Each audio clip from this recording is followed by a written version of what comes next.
Welcome to my channel doctor being. Thank you for tuning in. ये hypertension की video का second part है। It's all about the effect and causes of hypertension on human body. We have also made the first part about the mechanism of hypertension. अगर आपने वो part नहीं देखा तो यहाँ पर क्लिक करके देख लें। Link is also in the description box below. Now let's start.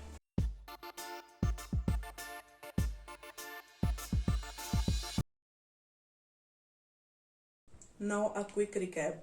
अब ये तीनों चीज़ें हैं जो कि ब्लड प्रेशर को इफ़ेक्ट करती हैं, यानी कि इन तीनों चीज़ों में चेंजिंग्स आने की वजह से ब्लड प्रेशर इंक्रीज हो सकता है।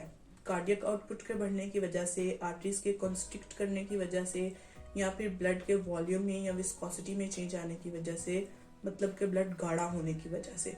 अब जो फैक्टर्स इन तीनों चीज़ों को इफ़ेक्ट करते हैं, अगर उन फैक्टर्स पे फोकस किया जाए और उनको इम्प्रूव किया जाए तो हम आसानी से ब्लड प्रेशर को मैनेज कर सकते हैं। ये मेनली दो तरह के फैक्टर्स या कॉजेज हैं, एक जो प्राइमरी हाइपरटेंशन काज करवाते हैं और दूसरे जो सेकेंडरी हाइपरटेंशन काज करवाते हैं। Primary hypertension high blood pressure की वो टाइप है जिसमें ब्लड प्रेशर स्लोली इंक्रीज करता है और कोई खास सिम्टम्स नहीं देता, जिसकी वजह से ये ग्रेजुअली सालों तक अपना काम करता रहता है। अब प्राइमरी हाइपरटेंशन की एग्जैक्ट क्या कॉज है वो अननोन है, लेकिन रिसर्चेस और एविडेंस की बेस पे कुछ फैक्टर्स हैं जिनकी वजह से हाई ब्लड प्रेशर हो सकता है। जैसे कि अगर आपकी एज ज़्यादा है तो आपको हाई ब्लड प्रेशर होने का रिस्क भी ज़्यादा है। इसके अलावा अगर आपकी फैमिली में हाई ब्लड प्रेशर की डिजीज़ रन कर रही है, यानी कि जेनेटिक फैक्टर इन्वॉल्व है, तो भी आपको हाइपरटेंशन होने का रिस्क ज़्यादा है। इसके अलावा अगर आपका लाइफस्टाइल अनहेल्दी है, अगर आप अनहेल्दी डाइट खा रहे हैं या आपकी डेली लाइफ में फिजिकल एक्टिविटी बहुत कम है, इसके अलावा अगर आपकी लाइफ बहुत ज़्यादा स्ट्रेस्ड है तो आपको हाइपरटेंशन होने के चांसेस भी ज़्यादा हैं। इसके अलावा अगर आप ओबीज हैं, यानी कि आप मोटापे का शिकार हैं, तो भी आपको हाइपरटेंशन होने के चांसेस ज़्यादा हैं। अगर आप अपनी डेली लाइफ में साल्ट को बहुत ज़्यादा इस्तेमाल कर रहे हैं, आपकी डाइट में साल्ट बहुत ज़्यादा है, नमक बहुत ज़्यादा है, तो उसकी वजह से भी हाइपरटेंशन हो सकती है। इसके अलावा अगर आप लो कार्ब्स या लो फैट्स डाइट की तरफ जाते हैं, लो कार्ब्स यानी कि शुगर फ्री चीज़ों की तरफ जाते हैं और उनके पैकेज्ड फूड को लेते हैं, तो उसमें साल्ट की क्वांटिटी बहुत ज़्यादा होती है। आप जाते तो हैं अपनी सेहत को इम्प्रूव करने के लिए, लेकिन जब आप उन चीज़ों को लाते हैं, उनको इस्तेमाल करते हैं, तो आप अपने आप को हाइपरटेंशन का पेशेंट बना लेते हैं। इसके अलावा स्मोकिंग करने से या फिर अल्कोहल को कंज्यूम करने से भी हाइपरटेंशन के चांसेस बहुत ज़्यादा बढ़ जाते हैं। अब blood pressure slowly slowly increase करता है और इसके कोई ख़ास सिम्टम्स भी नहीं होते और इसके कोई शॉर्ट टर्म इफ़ेक्ट्स भी नहीं हैं, तो क्या इसका मतलब है कि ये डेंजरस नहीं है?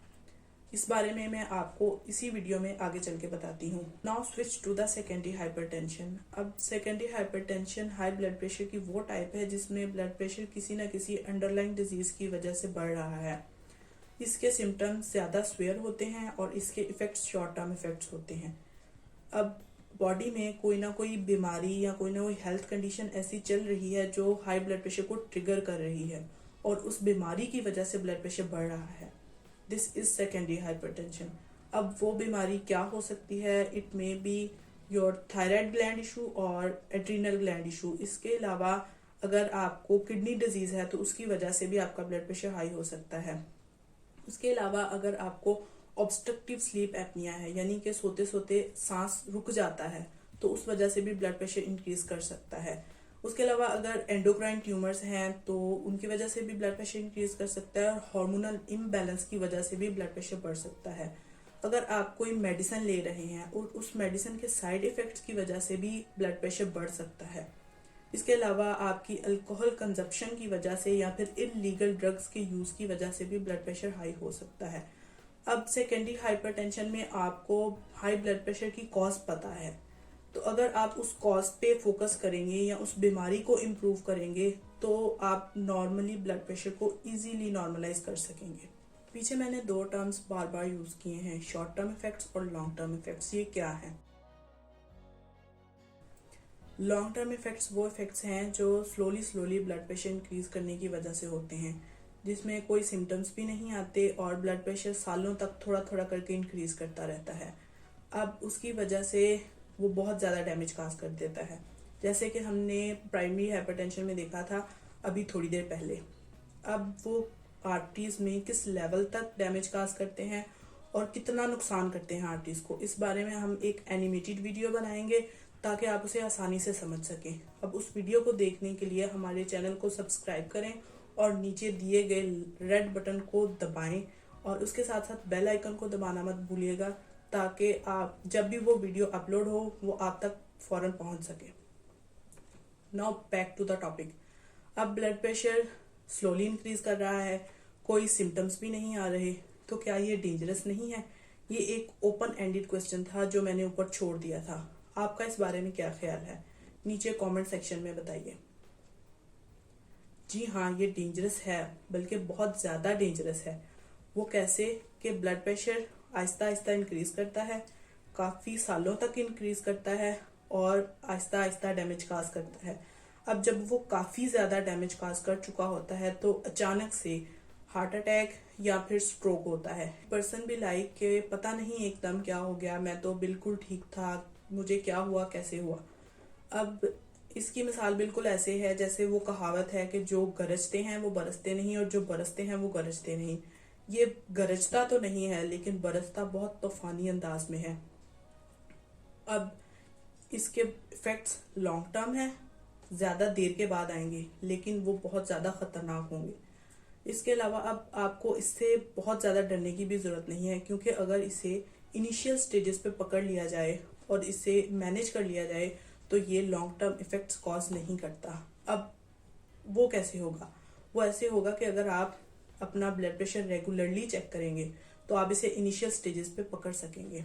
अगर आपका ब्लड प्रेशर डेली चेक करने पे नॉर्मल वैल्यू से ज़्यादा है तो अपने डॉक्टर से कंसल्ट करें और इसके साथ साथ अपनी लाइफस्टाइल और डाइटरी चेंजेस और अपनी फिजिकल एक्टिविटी पे भी ध्यान दें, क्योंकि they are very helpful in this case. Now the short term effects.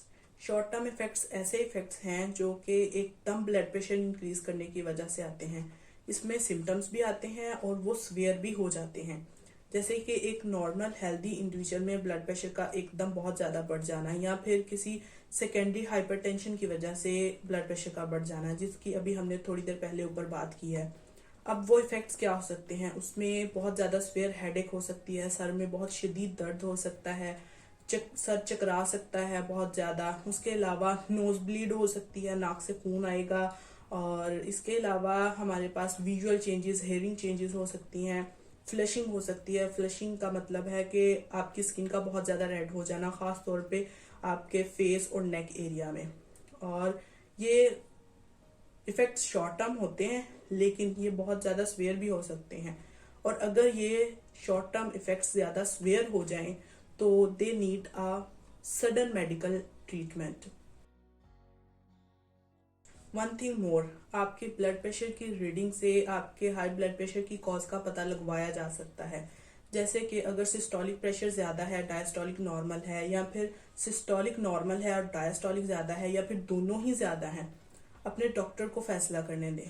Please उनको उस कॉज तक पहुंचने दें कि वो किसी डिजीज़ की वजह से बढ़ रहा है या किसी और फैक्टर की वजह से बढ़ रहा है। खुद डॉक्टर गूगल पे जाके सर्च ना करें कि वो क्या है और क्यों बढ़ रहा है, और उसे डायग्नोस करके खुद से ही अपना डायग्नोसिस मत बनाएं। इस तरह से आप अपनी सेहत को बर्बाद कर लेंगे।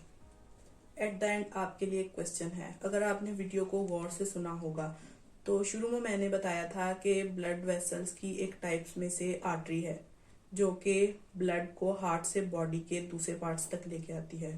अब क्वेश्चन आपके लिए ये है कि आर्टरीज के अलावा ब्लड वेसल्स की और कौन कौन सी टाइप्स हैं? अपना आंसर नीचे कमेंट सेक्शन में बताएं। इसके अलावा अगर आप किसी भी हेल्थ टॉपिक के बारे में वीडियो देखना चाहते हैं या उस बारे में कुछ इन्फॉर्मेशन लेना चाहते हैं तो वो भी नीचे कमेंट सेक्शन में बताएं, हम उस टॉपिक पे ज़रूर वीडियो बनाएंगे। This is Sadia from doctor being, signing off. See you in the next one.